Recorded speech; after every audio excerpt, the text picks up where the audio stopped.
Alright. What's up, everybody, and welcome back. We've got ourselves the future of Terran, the man that has me so excited recently in the bottom left side of the map. This Terran player, he's been living in Clement, Korea, and dude, he has been workshopping some builds. And when I say builds, I mean 300 IQ. He's been playing against the best players in the world, and he's been kicking butt, dude.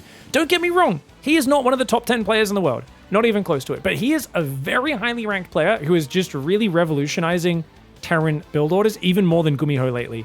His opponent in the top right here, it is a Barcode Protoss player, and it's being played on the Korean server at, I don't know, 6.3k MMR, something high up there on that ladder. But he is representing Maturino Esports right now. And dude, Future's builds are just, they're a thing of beauty. For those who don't know, Gumiho was always the cutting edge, but I feel like he's kind of become a little more standard. He still has interesting twists and turns in his build, right? But Future, there's so many interesting gambles, little twists in his openings. And for me, I'm just always fascinated in what he's going to bring out. I'm going to chuck my face up here. Hopefully you guys don't mind like the progress bar behind me being blocked. There's not much interesting stuff down there anyway. So, I mean, right now I'm blocking a StarCraft logo. It should be fine. Now he's going to be getting probe scouted here. He's going for a double gas build order. And we're really going to be focusing on Future's build orders because I kind of feel like I just haven't had that many interesting creative Terran builds to cast lately. And I've basically just started hunting down every Future replay I can get, and I'm going to cast as many as I can and throw up the most interesting ones on YouTube. So I think this should be fun. He's going to go Marine first into a very quick factory. It's funny, whenever I say Marine now, I always think of like that city in Game of Thrones, Marine. It's if I say it slightly odd, so I'm like, Marine? I don't know, it's kind of the same thing. Anyways, the Terran also have quite a bit of slavery, right? Much like those crazy people over there across the Narrow Sea. They're big on strapping dudes into armor and sending them into battle, especially if they're out of prison or something like that. They're not the nicest place. Then again, I do imagine from what we found out in Brood War is back on Earth, it's probably a lot more fascist, right? From like the inklings we got, it did seem a little bit more like maybe a little bit more like controlled. You know, there's a bit more freedom at least out there on the fringe, right? In the Marsara kind of area out there in the Kaprulu sector. Anyway, you guys let me know your thoughts. This is going to be a... What is this build? Guys, you didn't build a reactor. You meant to go reactor after the Marine. Why? Okay, so he's pulled 3 off gas like he's going to expand, but he's not expanding yet. He's going to expand really late at like 3 minutes. He's building, is this four Marines, a Cyclone. He's going to drive the Cyclone across the map, pick up into a medevac on the front, and basically hit the most disgustingly fast drop ever. Now, there's 2 Adepts and a Stalker on the way. 3 Gateway units should be enough to defend this if you've got good micro. There's no battery up right now, but there is already a... What the hell? Proxy. Okay, Proxy, 3rd gate, and a Robo. Okay, so this is going to be 3-gate Robo, 2 base all in, up against super fast Cyclone Marine drop. This is really dangerous because he doesn't have the reactor up. He's only now building the tech lab and the reactor. His production is way behind. Starport gets found, but it does get finished. SCV does fall. Adept shades away. Cyclone and Marines coming forward right now. Problem is, even if he gets some damage with this drop, how the hell does he defend the counterattack? Artosis. Artosis is the weak point right here. We've always known this, guys. Artosis, very fragile when he doesn't have Tasteless to back him up. And right now, an Artosis pylon very exposed. This is going to hit at 3 minutes 40. This is an incredibly fast Cyclone Marine drop. Oh, Stalker's trying to warp in, but he's going to kill one of them while it's still warping in. Can he kill the other one? Cyclone doing damage to the Adept right there. Oh, good hot drops. He does lose 1 Marine. He can dodge projectiles if he does very fancy Marine micro. He dodges another projectile. He dodges another projectile. But wait, no. They're targeting the Cyclone. You have to keep the Cyclone alive. If you lose the Cyclone, you're screwed. Oh, he's already lost his hit points. Meanwhile, on the other side of the map, there is a Warp Prism out, ready to warp in units on the other side of the map the moment Protoss defends this, if he can defend it, which he cannot. The Cyclone micro, and he's going to keep going into a 3 Stalker warp in. Are you crazy? Don't tell me he gets another Stalker kill. No way! No. He gets the Cyclone out as well? What in the shizzle fizzles did I just look at? Future is a very good player, guys. That was disgustingly good. The Prism's going to come in there, and what does he have to defend? He has 4 Marines and a tank that's about to pop out. These 3 Stalkers are actually a big problem for him. Now, obviously, Protoss is way behind. He needs to do a lot of damage, but he's got units in your base with a Warp Prism to micro them. This is a very big problem for Future right now. No probes in the production tab. Protoss is going all in. Protoss is saying, screw this, screw recovering in a long game, but with the tanks out, 2 tanks actually, and a Cyclone's back with the medevac. As long as he repairs those, that could be good. 2 Stalkers on the natural as well. 5 Stalkers and a Warp Prism on this map. The siege tanks are the real problem. Protoss going full Korea style, refusing to transition into probes. Is going to take out the tank, but 3, 4 Stalkers go down. The medevac does fall though. Nice snipe. Cyclone comes down here from the high ground. The siege tank. Other siege tank does arrive. Cyclone's going to die. Nice hot pickups there. Units lost tab massively in favor of Terran right now. And remember, with no probes being produced, he needs to keep going. That tank, more than a match for those Stalkers as they're way too wounded. He's going to warp in more Stalkers, maybe a Zealot as well? Or is he going to go one more Stalker at 125 minerals? Not. We're just going to elevate back into the high ground and keep going. It's an all in now or die trying. The fact that, was it 4 Stalkers and an Adept got killed by the drop? Maybe 5? I think he killed 5 Stalkers. I need to do a kill check at the end of this game. He killed so much and got the Cyclone and medevac out of there. It's actually crazy how much value that Cyclone got. Stalkers get the tank, but the Viking's going to go down as well. It's a lot of Marines and SCVs here, though. The Prism goes down. No way home. And that is going to be the end of that. GG, well played. That is a classic future ladder match, guys. We got to check. Was it 5 Stalker kills? I feel like it was 5 Stalker kills. Because check it out. So let's go back and just watch this on like 2 times speed, shall we? So we drop in here. We get 1 Stalker,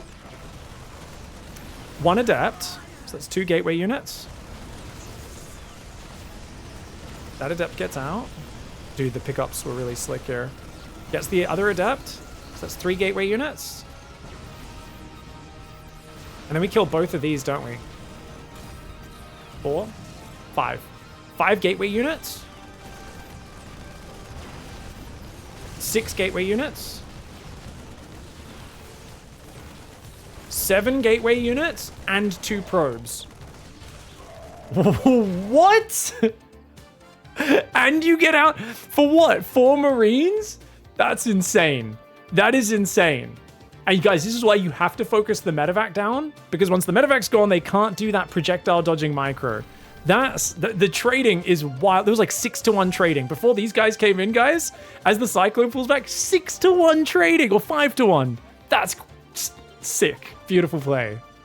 All right, guys, going into the next game, we've got Future in the bottom left side of the map, this time in a Terran versus Zerg. And a lot of Future's games are pretty quick, so I hope you guys don't mind that rather than putting out 5-minute videos, which I can't put ad breaks in, but also generally it doesn't get pushed by the algorithm. YouTube, I've tried putting up 5-minute videos in the past. It usually gets like 1/4 of my viewership. Maybe if I did that regularly, it would show it to my audience, but it feels like even when the impressions click-through rate is quite good, it doesn't really show these people. So we're usually just going to do compilations of quick games. If it's a really long epic game that he sends us, or we get managed to find in a tournament replay pack, I'll probably cast that on its own.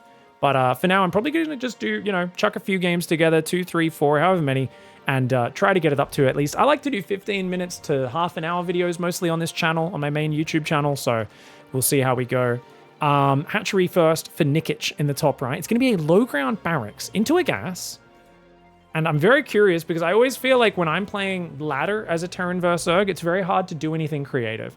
I always feel like if I get a bit too intuitive, the Zerg, if they defend a pressure, like, I think, oh, it's not too bad. I think I'm okay. And then there's creep outside my base. Have you guys ever had this feeling, Terran players, where like, you're like, how is the creep here already? And then you look at it and you're like, he was on 80 workers when I was on 50 after I screwed up my pressure. And like, I always feel like it's a slippery slope. It's probably just my builds aren't well refined enough and I'm not good at kind of keeping pressure up. But I always feel like keeping pressure on the Zerg is just so hard. Especially against top-level Zerg players. Like, they're very good at just exploding the creep and running away with the worker count. So I always am like, I want to see what you do here, Future. How do you make the Zerg uncomfortable? It's a reactor first on the low ground, which we almost never see. If it was like early pool, obviously you're kind of dead here, but no one goes early pool in this matchup. They might go pool first, but even then the Lings won't arrive for a while. Now we see the reactor barracks. The Overlord should go hide over here so it can't die to the Marines. Just wants to check the command center first. Nikic does see that. Run away, Nikic. Nikic, run away. Marines are coming. Okay, yeah, you go north. If you go up there, you should be fine, I think. I don't think the Marines will be able to kill that. They do build pretty quickly, and it's a factory coming out. Now, what could be cool here is you could swap the factory after 4 or 6 Marines and do a Marine Hellion pressure. Would be a really cool TVP build, an old TY build that you could mix in there. And you can see, yeah, the Marines aren't even going to go for that pillar. He knows he's not going to get it. He'll just go to the right side. Ooh, maybe catch this Overlord could be good. If that Overlord moves... There's not really many pillars on this map, right? There's one there. And then you could maybe put it over here. I don't think... Is this a pillar? No, that's just a little foresty hole. A gash, as some would call it. All right, here we go. Overlord's going to pull to the right side. Marine's going to see what damage they can do right now. So he's going to get...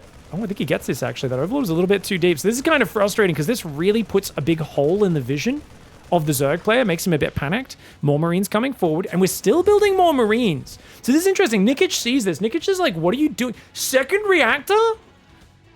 What? But what for? What is he doing, guys? Why would you be... A double reactor opening is very rare. It's almost always reactor tech lab, and usually with a swappity swap, but oh, Nikic sees it, but goes too close. Is that Starport swapping on the reactor for double lib? Like, this is very confusing. And I'm sure Nikic is scratching their head going, what do I... Huh? What are you doing? But so far, we've done some damage. We've killed some overlords, which slows down Nikic's growth. Nikic does have to start building more overlords, which of course slows down the droning in the early game. That being said, Nikic has already got the natural mostly saturated, third base almost finished, pretty good economic growth, and it's going to be double Cyclone. Okay, so it's reacted Marines, Cyclones, and Medivacs. What is this? How does... I guess Cyclones are just a good heavy pressure unit. A surprising number of unupgraded Marines is different. You never see that. They're weak to getting surrounded, but Cyclones can kind of tank for them. This is bizarre. I mean, the weird thing, though, is because there's this surprising number of Marines off Reactor First, if the Zerg doesn't commit to, like, a massive swell of Zerglings, and they're a kind of standard player who focuses more on drones, they're not really going to have the numbers to surround this. So you might be able to come in, kill another Overlord, or kill some creep, and then run back. Run in, kill some creep, run back. He sees no third base there at this point. I think he can surmise that the third hatchery is on the right side. Future's got 2 Cyclones as well. Is he going to push? Are you crazy? Are you crazy, man? Anyway, we've got some more Marines popping out. Looks like a second barracks goes down on the other reactor. So he's going double reacted barracks, third barracks on the high ground. That'll probably be where he makes stim. And he's going to swap into bio. Clears the creep. Once again, he's keeping Zerg in the corner, guys. No one put Zerg in the naughty corner. But right now, Nikic is in that naughty corner with very limited vision. Lair, Bailey Nest, more Lings are being built. He's going to hide his Marines at a bit of a choke point in case Mass Ling comes out. Meanwhile, Cyclone, it's all about vision removal. Zerg get map hacks, right? Creep spread, overlords, ling spotters. And he's like, no, I'm going to remove your vision. I'm going to put you in the dark so you don't know when to build army, when to build workers. And he's going to follow up with a very early +1 weapons at 5 minutes. What is he planning for here, guys? Because it's a 3 barracks push. So he's doing a 3 barracks push that's going to hit like maybe 8 minutes with like stim. I don't know if he has time to get combat shields as well. He's going to do a 3-Rex Marine tank push, but he's making it very hard for the Zerg to figure out that that's what's happening.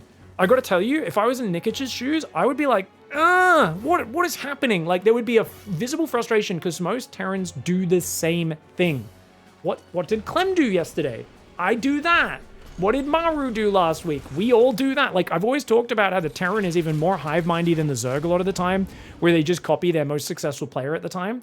And especially in this matchup, it's a matchup that usually is described as a very mechanical, kind of mechanics-focused matchup. It's all about speed and tempo. Nice transfuses there from Nikic. Gonna have to pull away from that. But yeah, I really feel like it is one where if you play a Terran who just does everything differently, it kind of puts your head through a loop. You're kind of like, what am I supposed to do here? Now, I think that Zergling Scout is still alive. Seeing no third base is kind of big, but already is he pushing out? He doesn't have tanks yet. 1 tank is arriving. Oh, Cyclone's gonna pull back. Marines don't have stim yet. Dude, seeing Banelings, if you don't have stim, it's like kind of scary right now. He's got 1 tank coming forward. That Marine does kill the Zergling over there.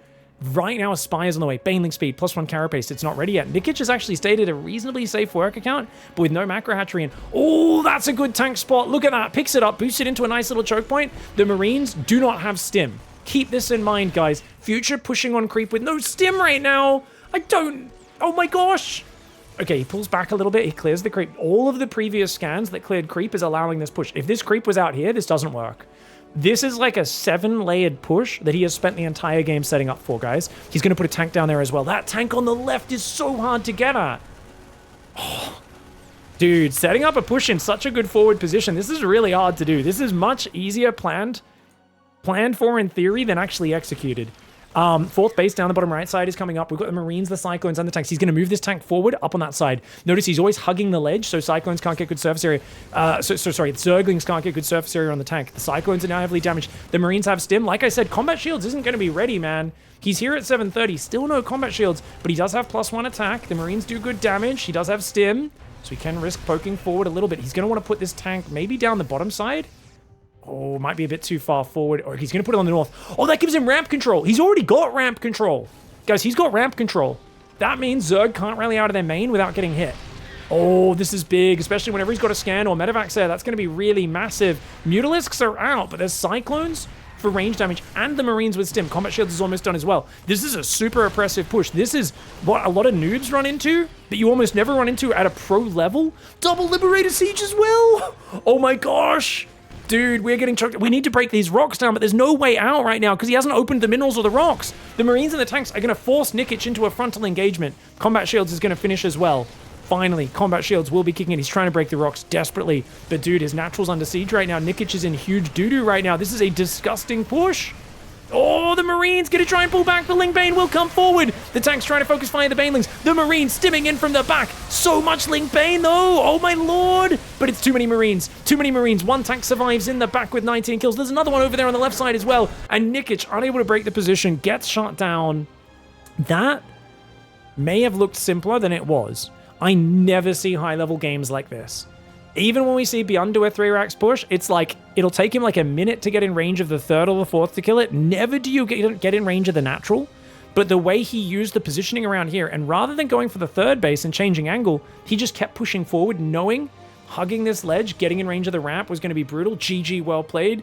I cannot wait to cast more future games. I feel like his builds, you know, he's playing against a lot of the top pros and often sneaking a map hero there.